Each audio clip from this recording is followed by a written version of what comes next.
Alarobia fenamir folo ny volagna martsa roambropolo sy roarivo atirigny ny arahaba mampirentsoa tompolazy tompoko vavy ary ampagnajanga no agnasany ianao agnaraka ny fampalam-baovao ny radio antony filazantsara hatramin'ny farany.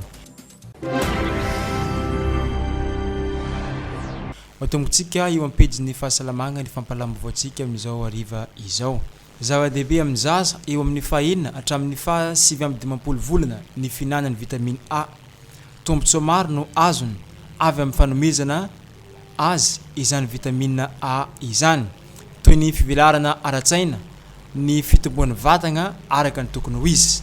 Ankehitriny anefa dia efa foana ilay kampagny izay nazatra ny be sy ny maro fa anjaran'ny ray aman-dreny tsirairay avy no mitondra ny zanany mankeny amin'ny tombom-pahasalamagna amin'izao vaninandro izao. Noho izany indrindra dia fantatra fa mihena ny fitondrasan'ny ray aman-dreny ny zanany eny amin'ny tombom-pahasalamagna noho ny tsy fahafantaran'izy ireo ny fiovany ity fampinanana ny vitamine A ny zaza ao anatin'ny 9 ka hatramin'ny 15 volana ity, hoy ny fagnazavagna izay nataon'ny docteur Ratsaim-Parzafy Emeraldon, responsable nutrition Diego 1.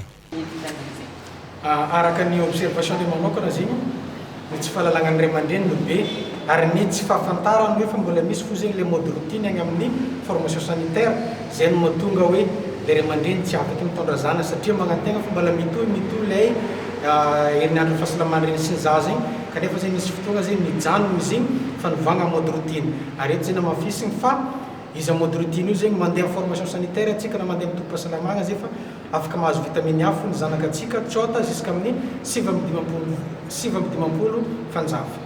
Tsara ihany koa ny magnamarika fa tsy ny zaza 9 ka hatramin'ny 17 volana ihany no mila ity vitamine A ity fa ny olona rehetra, fa misy kosa ny fomba hafa izay azahoan'ny tsirairay avy misitrika zany vitamine A izany, ho iatrany ny fagnazavagna nataon'ny docteur Ratsaim-Parzafy Emeraldon, responsable nutrition Diego 1. Raha ny olobe ndraiky zegny tsy agnatin'ilay 659 mois izy fa misy fomba hafa zegny azahoan'ilay olobe ny vitamine A dia avy amin'ny alalan'ny sakafo, ohatra hoe ny atinkena, ny légume, ny voankazo zay miloko mavomena, ataontsika hoe ery karoty, ery mapaza, ery tsirebiky, regny zegny afaka azahoan'ny olon-dehibe ohatra ny 59 mois vitamine A. Mitomba aminazy zegny raha ohatra mitsaiky ny tegna hitantsika izy mivelatra kokoa zegny le zaza mahazo vitamine A eo amin'ny ara-tsaigny. Tsara ihany koa ny fitomboagna eo amin'ny ara-batagna. Anitra ity fotoagna ity dia nantsona manokana ny mpanentana fandaharana sy ny mpanao gazety izay azo antoka fa ampihely amin'ny fomba aingana eny amin'ny ana-manjiry izay iasany ny tombotsoa azo amin'ny alalan'ny fanomezana ny vitamine A ny zaza ao anatin'ny 9 bolana ka hatramin'ny 17 volana ity, araka ny fagnazavagna izay nataon'ny docteur Ratsaim-Parzafy Emeraldon hatrany. Izy zegny manana tanjo alohantsika satria zegny somary latsaka izy tatoato zay ary ampiakatra io zegny no tanjon'ny ministère amin'ny fahasalamam-bahoaka. Amin'izay fotoagna zay zegny mampahafantatra ny ologno hoe misy fo le vitamine A na tsy le karaha taloha misy campagne fo eny amin'ny tombom-pahasalamagna jiaby zegny misy le vitamine A ary afaka misitrika zegny zay zanaka malagasy jiaby tsota jusqu'à amin'ny 17 fanjava. Agnisan'ny andrasana amin'ny reto mpanao gazety reto dia ny mba ampielezana izy ireo sy agnintagnany ny olo amin'ny alalan'ny haino aman-jery izay iasan'ny izy tsirairay avy. Journaliste ny mpagnentana fandaharana ny mpiasa ny haino-aman-jery zegny no nafariny teto ny solon-tegna manomboka agny amin'ny Nosy be, Ambanja, Ambily be, Antsiragnana faharoe ary ny Antsiragnana voalohany avy amin'ny fanjakana sy avy amin'ny tsy miankiny zegny nafariny eto no ny fiarah-miasa manokana tsara zay efa nisy teo aloha no tegna mafisiny koa zegny amin'izao ty amin'ny fagnentagnana satria zay raha mpiasa fahasalamagna rery no magnano le raha mety tsy tomogno magnaraka ny tokony ho izy fa nitagnana antsika jiaby miara-miasa anareo magnano le fagnentagnanareo satria télé ndraiky radio ampiasainareo io ilain'olo tandrignesan'olo zahavan'olo isan'andro dikazay zay raha miara-miasa atsika dia ho takatra ny tanjon'ny ministère amin'ny fahasalamam-bahoaka io ary zegny nanokafany le fiara-miasa sy nagnatsaranay le fiara-miasa aminareo avy amin'ny haino-aman-jery.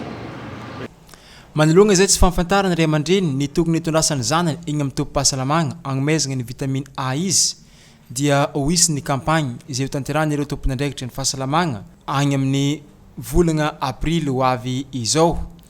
Mandritra zay fotoagna zay ihany koa no agnentagnana manoka ny fampinanana ny vitamine A sy ny fagnanaovagna ny vaksiny maro samihafa izay hoentin'ireo zaza ireo miaro ny tsy fahasalamagna izay mety ahazo azy ireo ihany koa. Hoy nambarany docteur Mandimsoa Elodie Rose, responsable programme nutrition direction régionale de la santé publique Diana. Tsara mariny koa zegny amin'ny campagne zay ataontsika io, tsy vitamine A zaraiky fo zegny ny ataontsika fa manana tombony koa zegny atsika misy fagnanaovana vaksiny miaro amin'ny kisosy efa haintsika fa tegna nahafaty tsaiky marobe tamin'ny taogno 2018-2019 teo igny. Ka entanana zegny atsika mba tsy andà olo zay avy amintsika hagny zay ampagnano vaksiny. Misy zegny vaksiny iarovagna amin'ny kisosy volaniko teo, misy koa ny iarovagna amin'ny polio.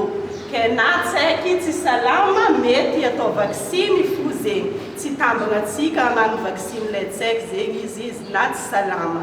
De koa fa misy tazo, amegna paracetamol hely fo fa tsisy problème zegny fa afaka misitraka zegny atsika jiaby tsaiky latsika ny 5 taogno.